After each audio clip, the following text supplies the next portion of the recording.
Alright. What's up, YouTube? HPJ here, and I'm coming at you guys with a Harpie deck profile for the new year. So, Happy New Year's to everyone.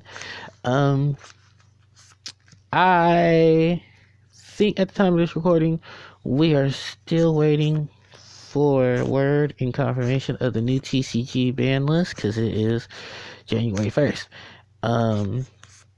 So, it could come within the days, the hours, the weeks. Still waiting for it. Well, beginning the process of waiting for it. But in the meantime, I have an outlet where I can actually play Yu-Gi-Oh! On my mobile phone. My mobile device. So, because YGL Pro still hasn't updated yet, and I was kind of running out of options. So, YGL Mobile is accessible, and it's kind of up to date. So I'm still kind of waiting for that question mark. Because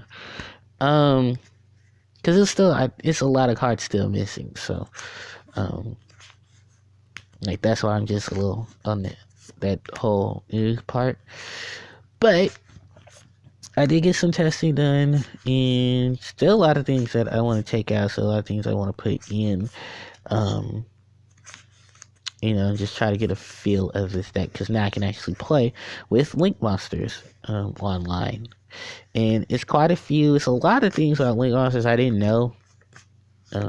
Especially if you watched my stream yesterday. It was a lot of things that happened that shouldn't have happened. Or if I was running the proper monster, a lot of other things could have went better. So, I'll talk about that when I get to specific cards, because oh boy, it was a trip. So, let's start off with this deck profile. I'm running pretty much my basic 15 set of Harpie ladies. Just know you don't have to run this if you don't feel comfortable enough to. I understand everyone has their own preference of how they play Harpies, but this just works for me. I'm running 3 Harpie Chandler, 3 Harpie Dancer, 3 Harpie Harpist, 3 Queen, 2 Harpie Lady 1, and a Cyber Harpie. For my non-Harpies, I'm running 1 Gofu, because, of course, this is Link format, and Gofu works amazing when you want to get specific monsters on the board. I am considering putting a Synchro monster in my extra deck, probably between Ancient Fairy Dragon and Black Rose, because sometimes I just draw in the Gofu. First turn, I'm like, well, what if I don't want to Link summon? What if I want a defense? What if I want a wall, or when I want to build up my wall? I don't know. Ancient Fairy Dragon and Black Rose seem to be one of those teams, because Black Rose can wipe the field, and Ancient Fairy Dragon can easily rebuild field spells. Not just my own. I can deal with my opponent's field spells if I'm playing an opponent that has field spells. So it's questionable. It's also questionable because my next monster, Ghost Ogre and Snow Rabbit, one of the 2 hand traps are in this deck. Like, I physically don't own 2 of the most expensive hand traps in the game at the moment. Ash Blossom, Joyous Springs, and Ghost Reaper and Winter Cherries. So, I just have to make with what I can. And in some cases, those are very situational cards, because the thing about Harpies is, the less Harpies you have, the less edge you have in your deck. If you don't have a relatively good enough lineup, because every Harpie, technically, you have your Field Spell Searcher, you have your Beat Sticks, you have your Summoner, you have your Searcher, and you have your additional normal summon.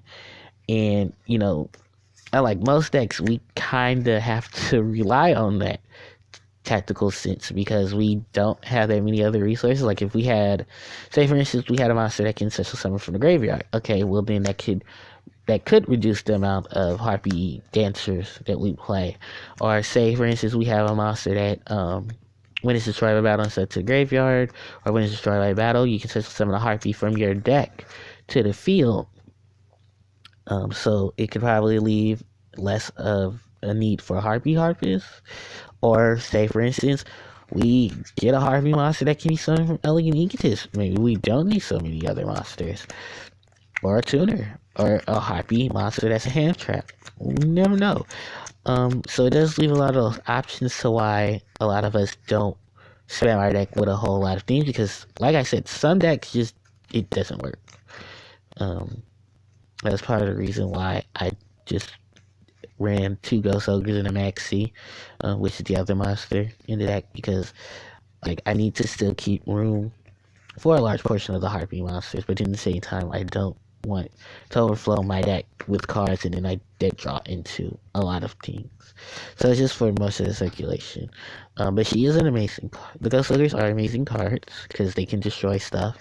What else about Ghost Ogre? She can put she can, deal with cards that are coming into play. She doesn't negate them, but she does destroy them. So in some cases that helps, because some cards say, if you activate one effect, you can't use the other.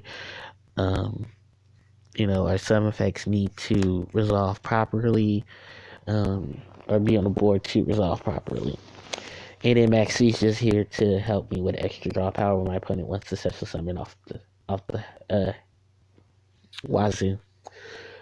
For my spells, I got 3 Sign, I got 3 Hunting Ground, 1 Elliot Egotist, right Dark Hole, right Geki, and then I want to talk about the last 4. So I'm running 2 Scapegoat. I would have mentioned Firewall Dragon when I talk about Scapegoat. No, because that's Decode Talker. Hold on, guys. Okay. And it's not giving me there we go, Firewall Dragon. So I didn't really get the whole boom concept of monsters being summoned, because I didn't think he'd need the entire Scapegoat to be summoned.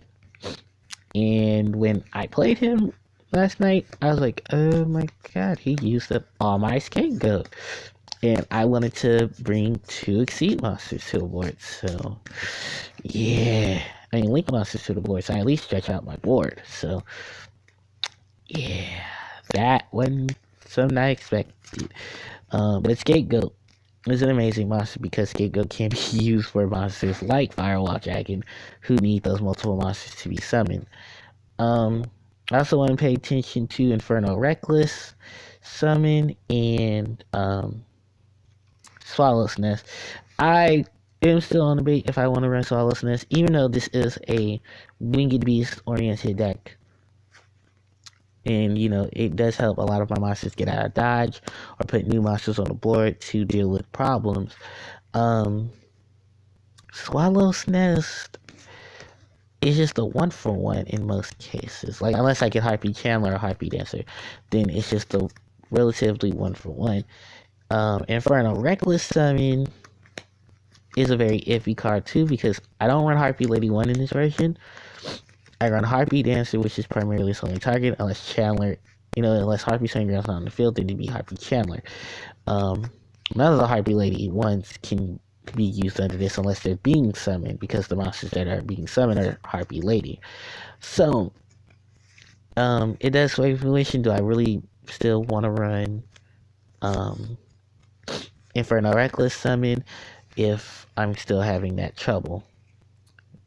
I mean, don't get me wrong, they are great cards, but these are very situational cards of summonings. And, with Link Summon, you want to get as many monsters on the field as possible. And Swallow's Nest is only gets technically 1.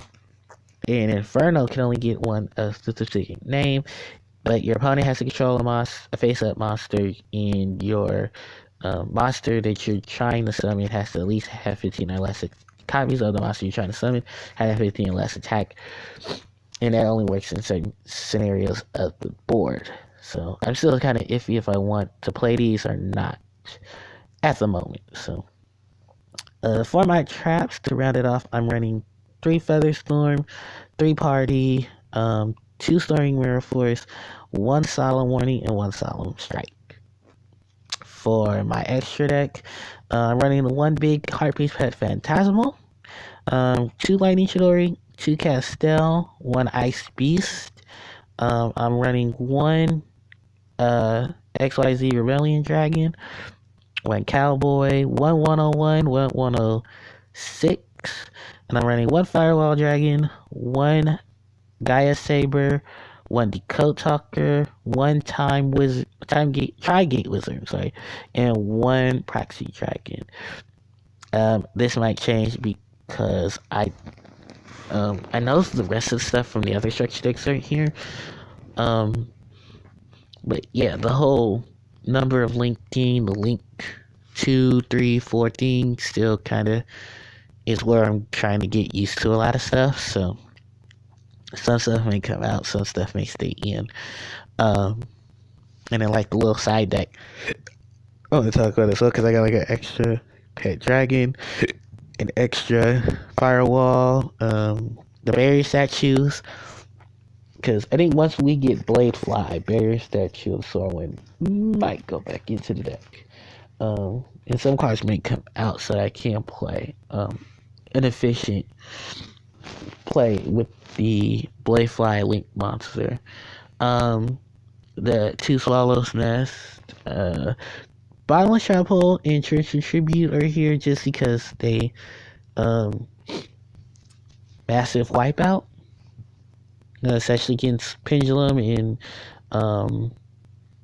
one is Pendulum and the other is just those heavy summon boards. And then the 2 anti-self fragrance, because anti-self works amazing with Harpies. It puts Harpies on the board, it puts it allows Harpies to blow up cells and traps with hunting grounds already on the board. You flip the anti-spell, your opponent's basically forced to set their spell cards. And if they don't, they'll just pretty much have to wait till you blow up anti-spell. But hopefully at that point, you should be playing to where your anti-spell isn't hurting you, but it's hurting them. So, yeah, that's pretty much it for this deck profile. I don't want to strain it too long. But, I hope you guys enjoy the new year. Hopefully, sometime this week or sometime next week, I'll have a physical Harpie deck profile, but at the moment, just you doing it via mobile, because it's just easier access to a lot of more stuff for the extra deck in the main deck, and still have a couple more ideas and stuff I want to try. So, thank you guys for watching. I hope you enjoy. Like, comment, subscribe, and until next time, HPJ signing out. Take care.